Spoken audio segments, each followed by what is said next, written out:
देखिए, बहन जी का साफ निर्देश है कि कोई भी अगर प्रदर्शन हो तो वो शांतिपूर्ण होना चाहिए। किसी भी प्रकार की ऐसी गतिविधि जो कि असंवैधानिक तौर तरीके से की जाए, उससे हमको परहेज रखना है। आंदोलन बिना वजह तो नहीं होता है। कोई भी अगर आंदोलन होता है तो बहन जी की तरफ से दिशा निर्देश पहले ही जारी हो जाता है, क्योंकि बहन जी जनता के हितों को हमेशा ध्यान में रखती हैं कि उनके ऊपर कभी कोई आँच नहीं आना चाहिए, उनका बच्चों का कभी करियर नहीं चौपट होना चाहिए, और इसी वजह से वो हमेशा शांतिपूर्ण माहौल के साथ में ही कोई आंदोलन करने का दिशा निर्देश देती है। पूरे देश भर में बसपा इकलौती ऐसी पार्टी है जो हमेशा चुनावी मोड में रहती है, जिसके कार्यकर्ता हमेशा सक्रिय रहते हैं। दिल्ली के चुनाव में हमने देख लिया किस प्रकार आम आदमी पार्टी के साथ में समाजवादी पार्टी के मुखिया लड़ रहे थे, कांग्रेस पार्टी अलग लड़ रही थी और बाकी वो 2-3-4 मूछे ऐंठने वाले वो लोग अपना अलग अलग लड़ रहे थे। तो ऐसे आप लोग अपना गठबंधन खुद ही नहीं बचा पा। बिल्कुल दिखेंगे, क्यों नहीं दिखेंगे। वो संघर्षशील परिवार से हैं और वो संघर्ष का रास्ता अपना करके ही पार्टी कार्यकर्ताओं में जगह बना के फिर से आएंगे। Thank you very much. 4 PM news network में आप सभी का स्वागत है। मैं हूं क्षितिज कांत। आज बसपा सुप्रीमो मायावती ने एक बड़ी बैठक की, उसमें तमाम पदाधिकारी बसपा के मौजूद थे। हमारे साथ इंदु चौधरी जी हैं। मैम, क्या कुछ बैठक थी और क्या कुछ बातें हो गई? बस मायावती जी से क्या बात हुई? बहन जी का जो निर्देश था उसको हम लोगों ने लिया है और उसके हिसाब से जो भी हमारे संगठन के लेवल पे, पदाधिकारी लेवल पे जो फेरबदल किया गया है, उनको लेकर के हमें जनता तक पहुंचना है। गांव में कैडर कैंप्स जो चल रहे हैं उसमें थोड़ी सी तेज़ी लानी है। बहुजन महापुरुषों का मिशन मूवमेंट उसको और बेहतरीन तरीके से बताना है, और साथ ही साथ बहुजन समाज पार्टी की स्थापना के समय में जो संघर्ष हुआ और माननीय बहन जी का जो जीवन संघर्ष है उसको भी हमें जनता तक बताना है, जिससे कि जनता की नेताओं के साथ सीधे कनेक्टिविटी हो सके। मैम, आगे की प्लानिंग क्या कर रहे हैं आप लोग? प्लानिंग क्या है, ये देखिए, कोई एक दिन का कार्य तो है नहीं कि चुनाव के दौरान हुआ और फिर खत्म हो गया। ये लगातार चलने वाली प्रक्रिया, और बहुजन समाज पार्टी एक पार्टी नहीं बल्कि मिशन है, बहुजन महापुरुषों का मिशन है। तो ये मिशन लगातार चलने वाली प्रक्रिया है, और उसी मिशन के कार्यकर्ता का मनोबल बढ़ने के लिए, उनका उत्साह बढ़ाने के लिए समय समय पर बैठक होती रहती है बैठकें, और उसी के तहत ये बैठक आज भी हुई है। और हम लोगों को जो निर्देश प्राप्त हुआ है उसके तहत हम गांव में जाएंगे, जिससे कि पार्टी संगठन का कार्य और तेजी से किया जा सके। आप लोग हमेशा संघर्षरत रहते हैं। अभी अमित शाह का एक बयान हुआ तो उसके बाद एक बड़ा आंदोलन देखने को मिला था। क्या उस तरीके के आंदोलन या उस तरीके कुछ प्लानिंग्स आगे भी हो सकती है? अब आंदोलन बिना वजह तो नहीं होता है। जो सड़क का आंदोलन है उसके लिए वजह होती है, लेकिन पार्टी जिस संघर्ष को करके इकट्ठा हुई है, खड़ी हुई है, तैयार हुई है, उस संघर्ष को हमें जनता के बीच में पुनः स्थापित करना है। इस उद्देश्य से हम लोग गांव में मीटिंग करेंगे।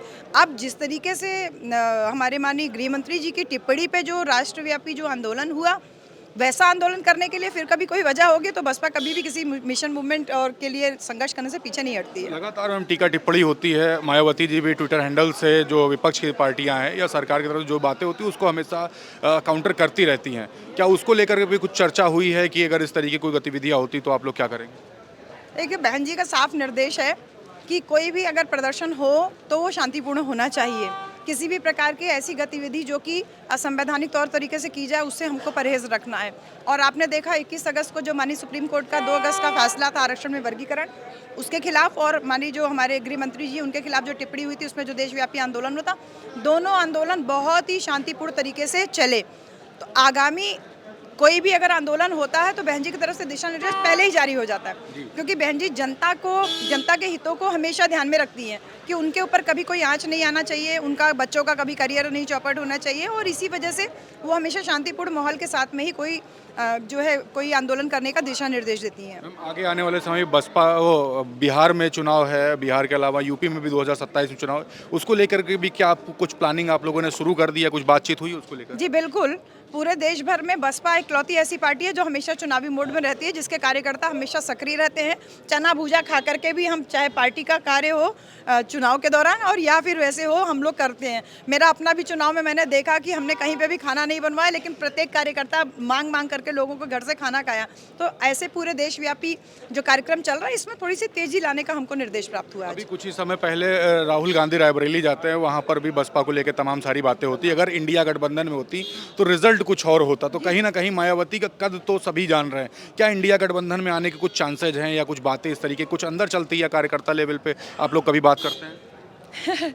इंडिया गठबंधन हो या कोई और गठबंधन हो, जब माननीय बहन जी ने पहले ही साफ कर दिया था, तो अब ऐसे में स्थितियां जो है, जो अनर्गल बयानबाजी जो कर रहे हैं तमाम राष्ट्रीय पार्टी के नेता लोग, इन्हें शायद इस बात की जानकारी नहीं है कि हमारी बहन जी का कद कैसा है। उनके कद को अंडर एस्टिमेट करके वो इस तरीके के बयानबाजी कर रहे हैं जिससे कि जनता को भ्रमित किया जाए कि बहन जी इस गठबंधन में नहीं शामिल हुई। हकीकत ये है कि जातिवादी मानसिकता, अपनी संकीर्ण जो मानसिकता है, इससे ये ऊपर उठ ही नहीं पा रहे हैं। तमाम लोग अनर्गल बयानबाजी चुनाव के दौरान, गठबंधन के दौरान जब ये लोग बना रहे थे तब भी कर रहे थे, और अब गठबंधन जब इनका अपना ही गठबंधन नहीं बचा पाए, दिल्ली के चुनाव में हमने देख लिया किस प्रकार आम आदमी पार्टी के साथ में समाजवादी पार्टी के मुखिया लड़ रहे थे, कांग्रेस पार्टी अलग लड़ रही थी और बाकी वो 2-3-4 मूछे ऐंठने वाले वो लोग अपना अलग अलग लड़ रहे थे।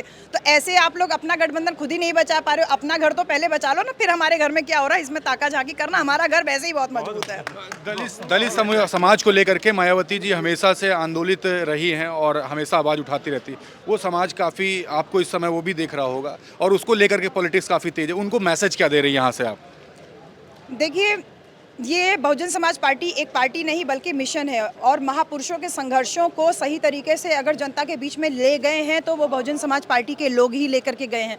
हम तो आज फल खा रहे हैं, लेकिन इसकी नींव में उन तमाम जो हमारे कार्यकर्ता लोग हैं, जो तमाम महापुरुषों का संघर्ष है, उस संघर्ष को जिंदा रखना आपकी और हमारी जिम्मेदारी है। लगातार बाबा साहब डॉक्टर अम्बेडकर की जयंती ही सिर्फ मनाना उद्देश्य नहीं है, मान्यवर साहब की जयंती ही केवल मनाना उद्देश्य नहीं है, बल्कि इन तमाम जो हमारे महापुरुष है, चाहे शाहू जी महाराज हो, चाहे ज्योतिबा फुले, इन तमाम महापुरुषों के जीवन संघर्ष को लगातार जनता तक पहुंचाते रहिए।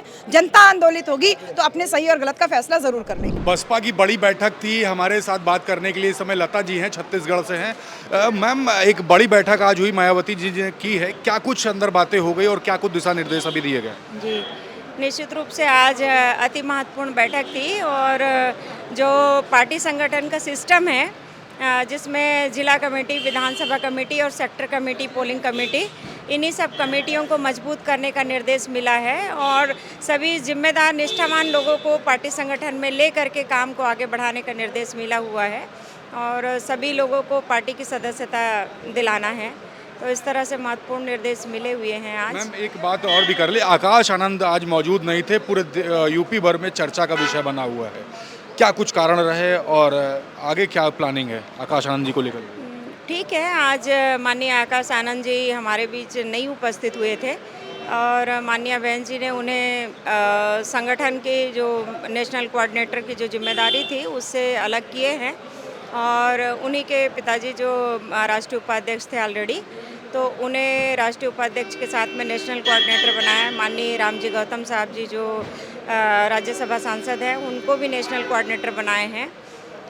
माननीय आकाश आनंद जी के बारे में सिर्फ यही कहूँगी कि जो उनके ससुर ने जो काम किए हैं और उनको पार्टी से बाहर निकाले, उन्हीं की वजह से माननीय बहन जी ने उन्हें ऐसा लगा कि जिम्मेदारी वो निर्वाह नहीं कर पाएंगे, लेकिन हमें भरोसा है माननीय आकाश आनंद जी के ऊपर में, वो बहुत अच्छा करेंगे। एक साधारण कार्यकर्ता भी बन कर के वो पार्टी की विचारधारा को आगे बढ़ाने में अपना योगदान देंगे, क्योंकि वो संघर्षशील परिवार से हैं, वो बहुत अच्छा करेंगे। क्या समर्थकों में इस बात को लेकर कुछ नाराजगी है, क्योंकि आकाश आनंद को काफ़ी पसंद करते हैं लोग? जी जी, नहीं, ऐसा कुछ नहीं है। माननीय बहन जी के निर्णय पर सभी भरोसा करते हैं, सभी पार्टी कार्यकर्ता को भरोसा है कि माननीय बहन जी ने जो निर्णय लिए हैं वो समय के साथ बहुत अच्छा है, और हमें माननीय आकाश आनंद जी के ऊपर भी भरोसा है कि वो आने वाले समय में बहुत अच्छा करेंगे। आगे आने वाले समय बीएसपी में दिख सकते हैं दोबारा से? बिल्कुल दिखेंगे, क्यों नहीं दिखेंगे। वो संघर्षशील परिवार से हैं, और वो संघर्ष का रास्ता अपना करके ही पार्टी कार्यकर्ताओं में जगह बना के फिर से आएंगे। Thank you very much. तो आप लता जी को सुन रहे थे। बसपा में आज एक बड़ी बैठक हुई, जिस बैठक में आगे आने वाले समय में जो चुनावी जो रणनीति है उसको लेकर के चर्चा हुई, लेकिन बड़ी बात ये कि आकाश आनंद आज इस मीटिंग में मौजूद नहीं थे, उसको लेकर के भी तमाम सारी बातें हमें पता चलती है। ये पूरी रिपोर्ट आपको कैसी लगी कमेंट बॉक्स में लिखते रहिए, और जुड़े रहिएगा 4PM न्यूज़ नेटवर्क के साथ। तमाम अपडेट्स के साथ आपके बीच में मैं लगातार बना रहूँगा। मैं हूं क्षितिज कांत, कैमरा पर्सन शुभम के साथ 4PM न्यूज़ नेटवर्क के लिए। धन्यवाद।